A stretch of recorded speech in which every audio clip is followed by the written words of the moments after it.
بسم اللہ الرحمن الرحیم۔ ڈیئر اسٹوڈنٹس، جیسا کہ آپ جانتے ہیں کہ کل ہم نے غالب کا خط پڑھا تھا جو انہوں نے اپنے شاگرد میر مہدی مجروح کے نام لکھا تھا۔ اس خط کو کل ہم نے پوری وضاحت اور تشریح کے ساتھ پڑھا تھا، لیکن وقت کی کمی کے باعث اس خط کے مشقی سوالات اور دیگر مشق حل نہ کر سکے تھے، تو آج کی ویڈیو میں ہم خط غالب کی جو ایکسرسائز ہے، مشقی سوالات ہیں، ان کو حل کریں گے۔ آغاز کرتے ہیں سوال نمبر 1 سے، اور سوال نمبر 1 ہے درج ذیل سوالات کے جوابات دیجیے۔ 4 جز ہیں اس سوال کے، اور ان تمام اجزاء کے آپ نے جوابات دینے ہیں۔ پہلا جز ہے خط کے مکتوب نگار اور مکتوب الیہ کے نام لکھیے۔ مکتوب نگار کہا جاتا ہے خط لکھنے والے کو، اور مکتوب الیہ کہا جاتا ہے جس کے نام خط لکھا جائے۔ تو اس خط کے مکتوب نگار کا نام مرزا غالب ہے، اور مکتوب الیہ میر مہدی مجروح ہیں۔ بی جز ہے خط نویسی کے سلسلے میں محمد شاہی روش سے غالب کی کیا مراد ہے؟ خط نویسی کے سلسلے میں محمد شاہی روش سے غالب کی مراد روایتی اور قدیم انداز ہے خط لکھنے کا، جس میں خط کی ابتدا مختلف القابات اور مکتوب الیہ کی خیریت اور اپنی خیریت بتانے سے ہوتی تھی، اور یہ رسمی انداز ہوتا ہے خط لکھنے کا۔ لیکن غالب نے اس روش کو ناپسند کیا ہے، انہیں یہ روش پسند نہیں تھی، اور وہ بے تکلف اور غیر رسمی انداز میں خط لکھنے کو ترجیح دیتے تھے۔ جیم جز ہے خط سے بے تکلف گفتگو کی ایک مثال لکھیے۔ غالب کا پورا خط ہی بے تکلف انداز اور بے تکلف گفتگو پر مشتمل ہوتا تھا، اور رہی بات اس خط کی، تو اس خط کا آغاز ہی غالب نے بے تکلف گفتگو سے کیا ہے، اور ابتدا میں انہوں نے لکھا ہے۔ مثال کے طور پر آپ پہلی مثال لکھ سکتے ہیں بے تکلفی کے حوالے سے، اور وہ یہ ہے کہ ابتدا میں ہی وہ لکھتے ہیں کہ عام طور پر خط کا آغاز جو ہے وہ سلام دعا سے ہوتا ہے، لیکن اس خط میں ایسا کچھ نہیں۔ غالب ان رسمی انداز کو بالکل پسند نہیں کرتے تھے، تو انہوں نے ڈائریکٹ مکالمہ سٹارٹ کیا ہے۔ وہ کہتے ہیں کہ ہاں صاحب، تم کیا چاہتے ہو؟ مجتہد العصر کے مسودے کو اصلاح دے کر بھیج دیا، اب اور کیا لکھوں؟ تم ہم عمر نہیں جو سلام لکھوں، میں فقیر نہیں جو دعا لکھوں، تمہارا دماغ چل گیا ہے؟ تو یہ مثال آپ لکھ سکتے ہیں اس سوال کے جواب میں۔ سوالات کا دال جز ہے غالب نے اس خط میں نئے انداز خط نگاری کے حوالے سے کن امور کی نشاندہی کی ہے؟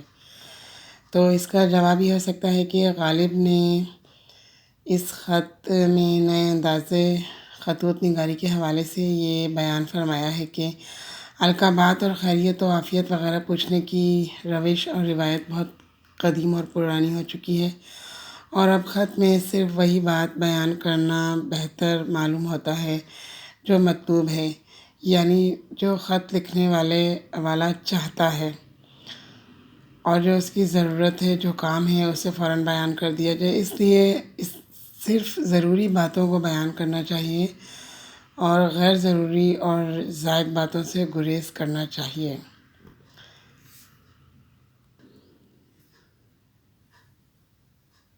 اگلا سوال ہے درج ذیل اقتباس کے مفہوم کی وضاحت کیجیے۔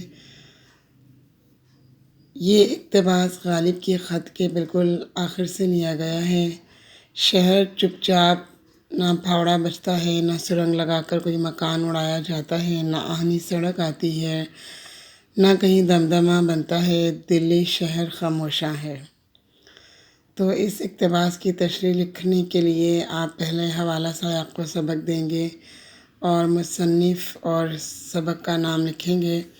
حوالہ سیاق کو سبق کی ہیڈنگ لگا کر، یا پھر آپ سمپل انداز میں سبق اور مصنف کا نام کی ہیڈنگ بھی لگا سکتے ہیں، اور اگر چاہیں تو ایک ہی ہیڈنگ بنا سکتے ہیں، سبق اور مصنف کا نام، جس میں آپ لکھیں گے کہ یہ اقتباس ہماری کتاب گلزار اردو میں موجود خط غالب سے لیا گیا ہے، جو انہوں نے میر مہدی مجروح کے نام لکھا، اور اس خط کے مصنف مرزا اسداللہ خان غالب ہیں۔ اور اگر آپ چاہیں تو الگ الگ ہیڈنگ بھی بنا سکتے ہیں۔ پہلے آپ لکھ سکتے ہیں سبق کا نام، اور آپ سبق کا نام میں لکھیں گے کہ اس اقتباس کے سبق کا نام خط غالب بنام میر مہدی مجروح ہے، اور پھر آپ ہیڈنگ بنائیں گے مصنف کا نام، اور اس میں آپ لکھیں گے کہ اس خط کے مصنف مرزا اسداللہ خان غالب ہیں۔ تو اسٹوڈنٹس، آپ چاہیں تو دونوں طریقوں سے ہیڈنگ بنا سکتے ہیں، سبق اور مصنف کا نام کی ایک ہی ہیڈنگ بنا لیں یا الگ الگ بنا لیں، اس سے کوئی فرق نہیں پڑتا۔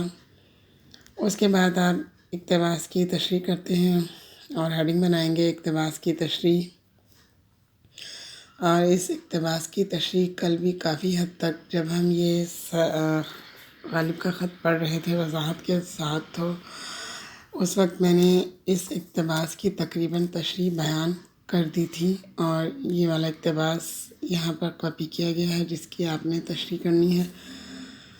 تو آج میں دوبارہ ویسے بیان کر دیتی ہوں۔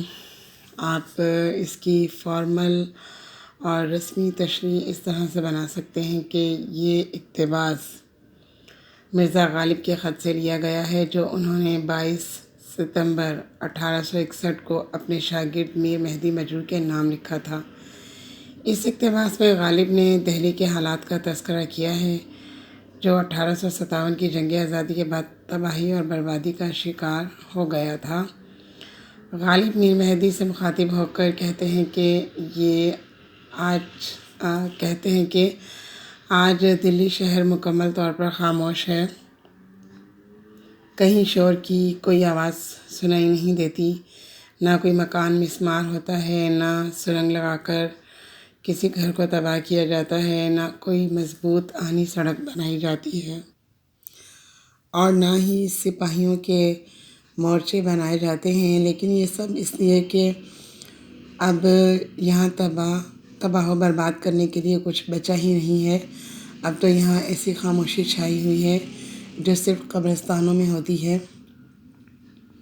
ہر طرف خوف و ہراس کا عالم ہے، لوگ انگریز فوج سے ڈر کر اپنے گھروں میں محصور ہو گئے ہیں۔ دراصل غالب بھی اس وقت اپنے گھر میں محصور تھے، اور دلی شہر بالکل ویران ہو چکا تھا اور قبرستان کی طرح سنسان ہو چکا تھا۔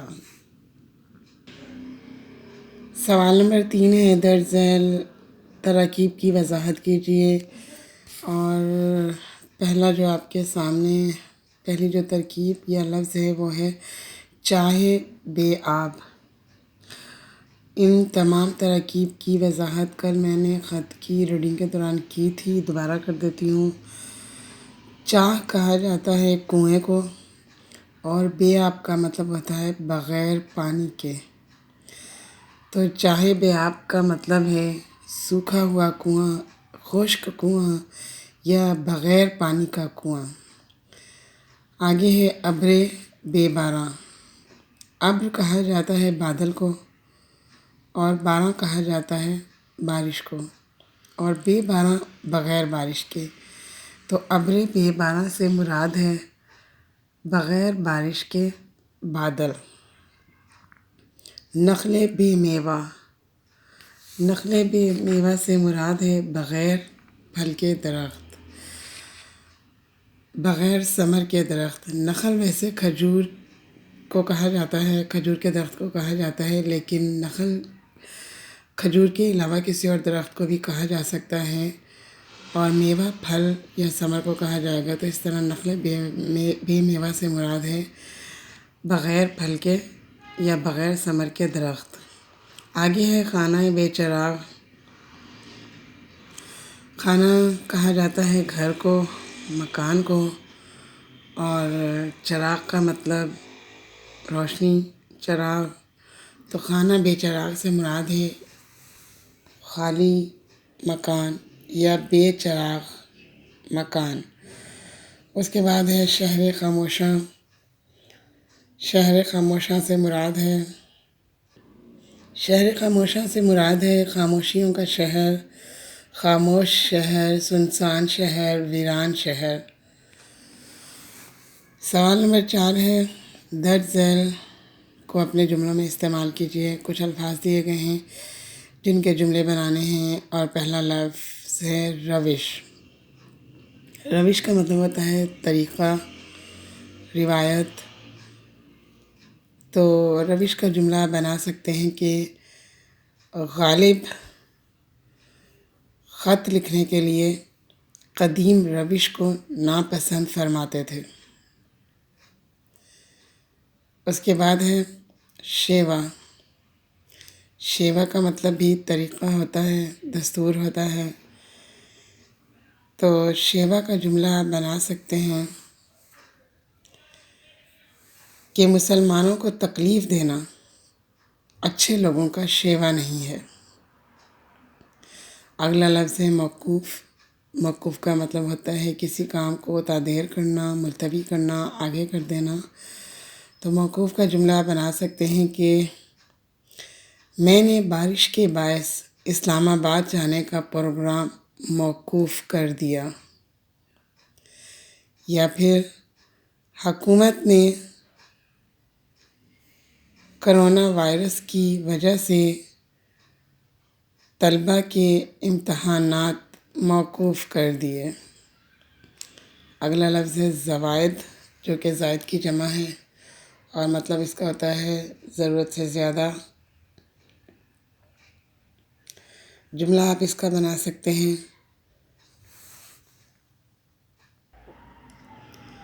گفتگو کم سے کم کرنی چاہیے محفل کے دوران۔ چلیں اس کو یوں کر لیں کہ محفل کے دوران گفتگو کم سے کم کرنی چاہیے، ضرورت سے زائد گفتگو انسان کا وقار کھو دیتی ہے۔ یا اگر آپ غالب کے خط کے حوالے سے جملہ بنانا چاہیں تو یوں بنا سکتے ہیں غالب خط میں لکھتے ہیں کہ میں نے امر ضروری کو لکھ لیا اور زوائد کو کسی اور وقت کے لیے موقوف کر دیا۔ اگلا لفظ ہے نگارش۔ نگارش کا مطلب ہوتا ہے تحریر۔ غالب کا انداز نگارش ایسا دلکش ہے کہ متعدد نثر نگاروں نے ان کی پیروی کرنے کی کوشش کی۔ سوال نمبر 5 ہے درج ذیل الفاظ کے واحد یا جمع لکھیے۔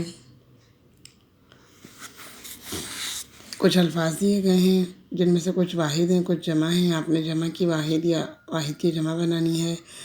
صاحبان لفظ جمع ہے اور اس کی واحد ہوتی ہے صاحب۔ اصلاح ایک واحد لفظ ہے اور اس کی جمع ہوتی ہے اصلاحات۔ مجتہدین ایک جمع لفظ ہے اور اس کی واحد ہوتی ہے مجتہد۔ خاموشاں ایک جمع لفظ ہے اور اس کی واحد ہوتی ہے خاموش۔ نگارش ایک واحد لفظ ہے اور اس کی جمع ہوتی ہے نگارشات۔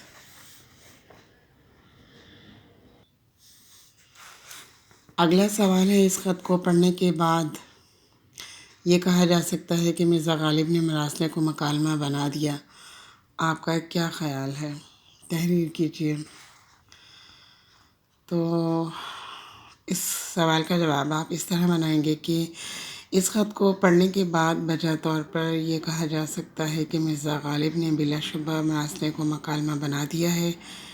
یہ بیان بالکل درست ہے کیونکہ انہوں نے اس خط کا آغاز جس بے تکلفی اور غیر رسمی انداز سے کیا ہے، یوں محسوس ہوتا ہے کہ جیسے مکتوب الیہ ان کے سامنے موجود ہو اور وہ انہیں اپنا احوال سنا رہے ہوں۔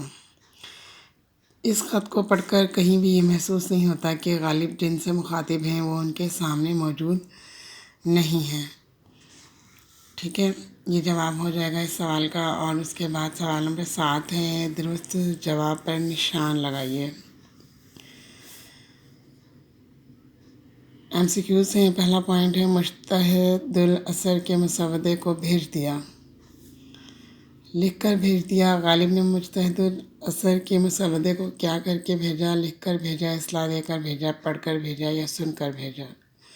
تو جواب ہے بے، اصلاح دے کر۔ دوسرا پوائنٹ ہے، تم میرے ہم عمر نہیں جو لکھوں۔ غالب نے میر مہدی مجروح سے مخاطب ہو کر کہا کہ تم میرے ہم عمر نہیں ہو، مجھ سے عمر میں چھوٹے ہو، اور تم میرے ہم عمر نہیں جو میں تمہیں دعا لکھوں۔ دعا اس کا جواب ہے۔ سعادت مندی یہ ہے کہ ہمیشہ اسی طرح بھیجتے رہو۔ خط جواب ہے۔ بار بار دیکھا کرو مسودے کو، خط کو، تقریر کو یا تحریر کو۔ جی بالکل، غالب نے میر مہدی کو کہا کہ بار بار مسودے کو دیکھا کرو۔ اس کے بعد ہے قصور معاف کرو، خفا نہ ہو، خوش نہ ہو، مسرور نہ ہو، بیزار نہ ہو۔ جواب ہے الف، قصور معاف کرو، خفا نہ ہو۔ ڈیئر اسٹوڈنٹس، اسی کے ساتھ مرزا غالب کے خط کے مشقی سوالات اور پوری ایکسرسائز مکمل ہو گئی، اور کل ملیں گے کسی نئے لیسن کے ساتھ، کسی نئی ویڈیو کے ساتھ۔ امید کرتی ہوں میرے لیکچرز، میری ویڈیوز آپ کے لیے مفید ثابت ہو رہی ہوں گی اور آپ ان سے بھرپور استفادہ بھی کر رہے ہوں گے۔ اگر آپ نے چینل کو ابھی تک سبسکرائب نہیں کیا ہے تو سبسکرائب کر دیجیے تاکہ میری آنے والی تمام ویڈیوز آپ کو سب سے پہلے ملتی رہیں۔ اس کے ساتھ ہی آج کی ویڈیو کا یہاں پر اختتام کرتے ہیں۔ جہاں رہیں خوش رہیں، دوسروں کو خوش رکھنے کی کوشش کریں، اپنا اور اپنے ارد گرد موجود لوگوں کا بہت سارا خیال رکھیں، کیونکہ یہی زندگی ہے۔ اپنے لیے تو سب جیتے ہیں، اصل زندگی ہے دوسروں کی خوشیوں کا خیال رکھنا، دوسروں کے کام آنا، دوسروں کی چھوٹی چھوٹی باتوں کی پرواہ کرنا۔ اجازت دیجیے، اللہ حافظ۔